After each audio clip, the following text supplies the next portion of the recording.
I know you guys have heard me say I was going to fertilize with fish emulsion probably last Monday, probably the weekend before that. I never got around to it. So I'm actually doing it today. Today is Saturday. I don't know if this video will go up today or tomorrow, but this is the product that I'm using today. And this is great, especially for your tomatoes. The numbers on this are kind of low, so it's not going to be a harsh fertilizer.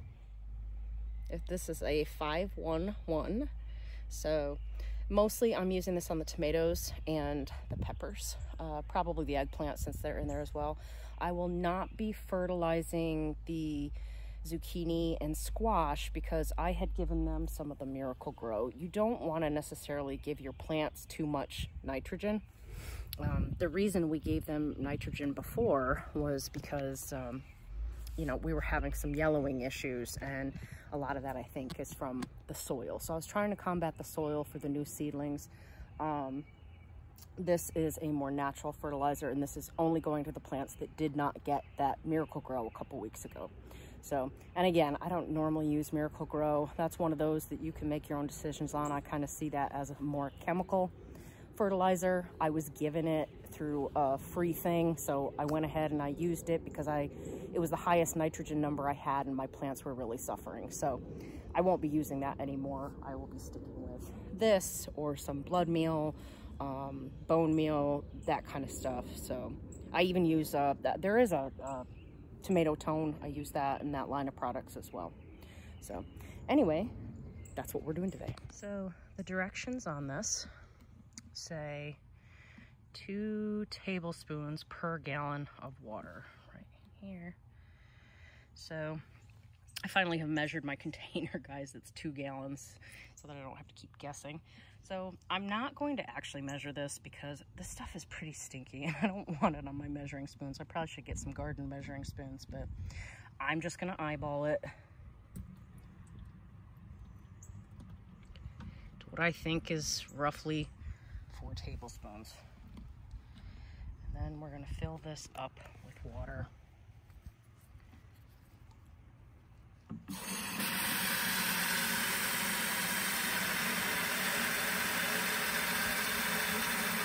Filling it up to the top.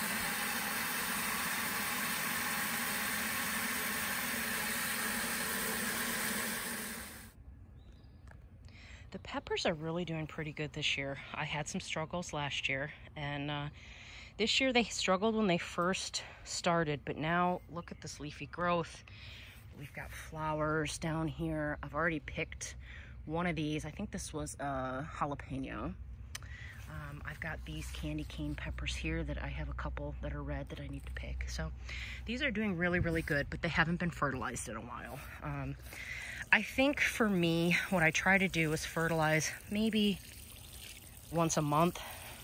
I don't think you need to do it more often unless you're having an issue. But that should be plenty, I think. Now, maybe other people have other plans that they use, but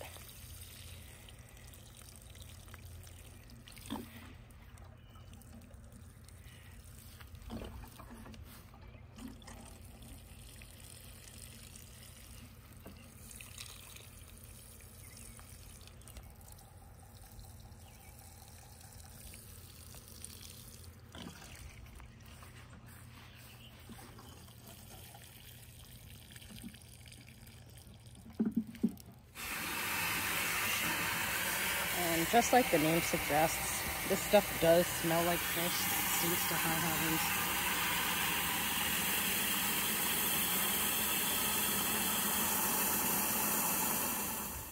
All right, here we go. I'm gonna get our tomatoes with this batch. Tomatoes love this stuff.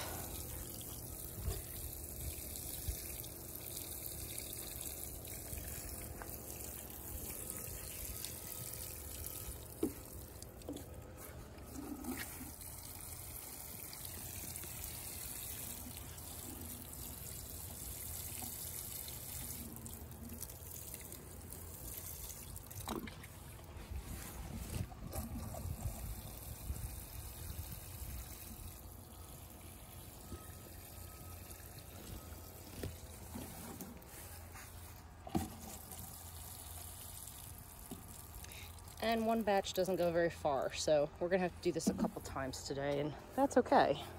It's worth it for the longevity of our plants. Another batch ready to go.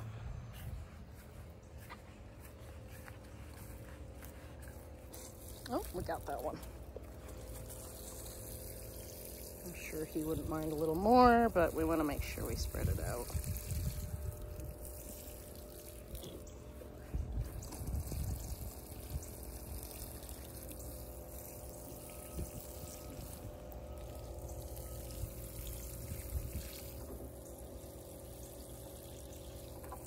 The tomatoes, by the way, are doing really good. I still have a couple that look a little wilty. I don't like that, but I'm not really sure what to do about it at this point. And I have had a little bit of spotting and yellowing on some of the leaves, which might just be a leaf spot. I don't think it's a blight. So I did buy some copper fungicide. I will treat these, but I don't want to do it during the heat of the day here. Normally I don't water either, but I won't be around tonight, so I want to make sure these guys get this today.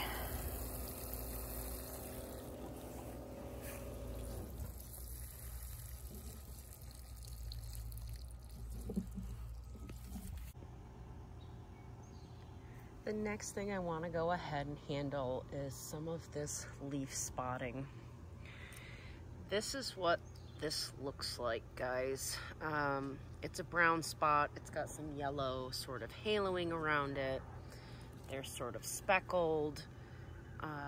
Typically you get this on the lower leaves, and a lot of times it happens from the splashback that is from your soil, but that's not always the case.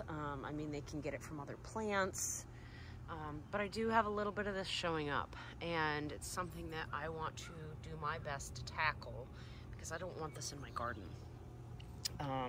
So the best thing to do is honestly remove them. So I am going to be going around each of these and cutting off where I see that there is an issue, getting it out of the garden as much as I can. You do not want to put these in your compost. You want to bury them or burn them, but do not put them with, you know, where they're gonna come into contact with some of your other plants.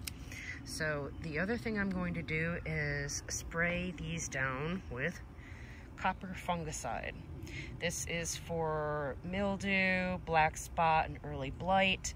I am just going to be spraying this on the leaves, but I'm doing this at the end of the day so that it's not as hot, so that we don't scorch or burn our plants.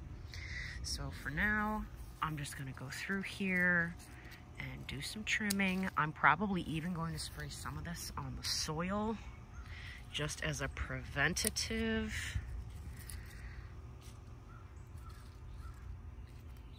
I already did this on the yellow pear tomatoes. I kind of went after them pretty good. And it may be hard to get all of it. It may be really hard to get all of it, but do the best you can. You don't want to completely strip your plant, but unfortunately with stuff like this, that's what it starts looking like. Oh, and when you're done, you do want to wash your shears, wash your hands, because you don't want to continue to spread this. So you can see from my plants, I actually do space them a little bit close. They're about 2 feet apart, but I do trim up a lot to try to give them airflow. I do that on purpose because I want them to get some air so that this kind of stuff doesn't take hold and take out my plants completely.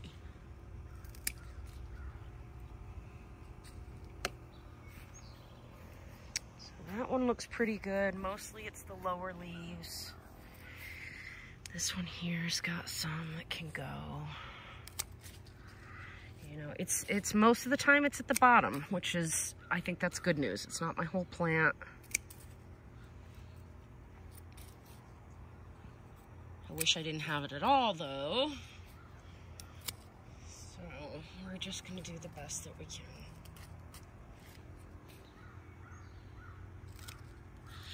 And like I've said before, sometimes I think a little trimming of the plants is good.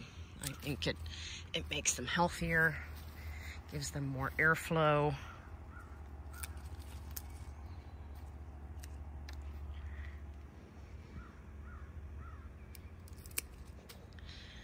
The bees can find the blooms easier.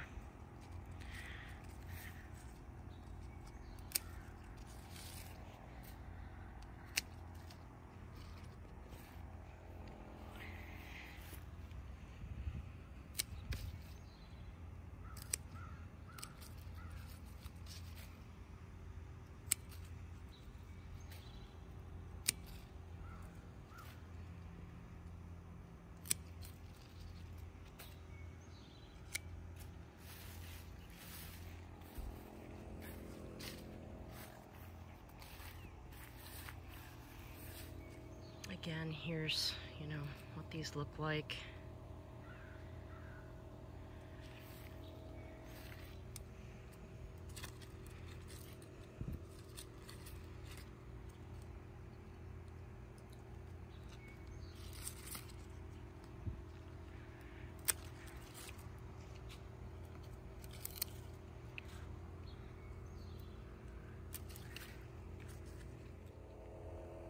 Okay.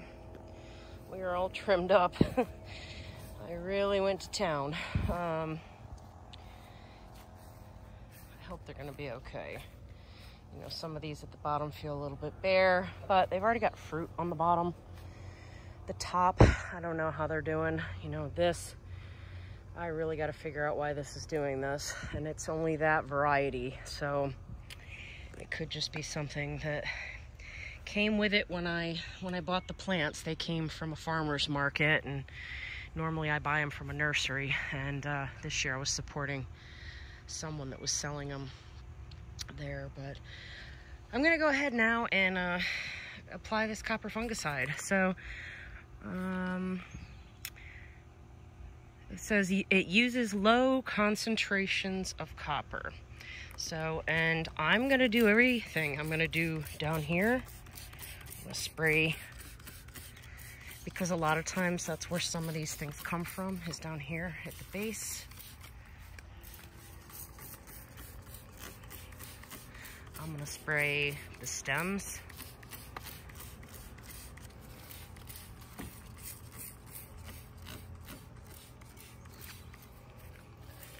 There are other things you can use and try. I've seen videos where people use baking soda mixed with water. I don't remember the exact amounts. I think it was maybe 1 tablespoon in a gallon. It wasn't a ton, but you may want to test it on your plant before you go ahead and get crazy with it. And then for each of the plants, I'm going to come in here, spray at the bottom, spray underneath. You're basically spraying it all, anything that you can.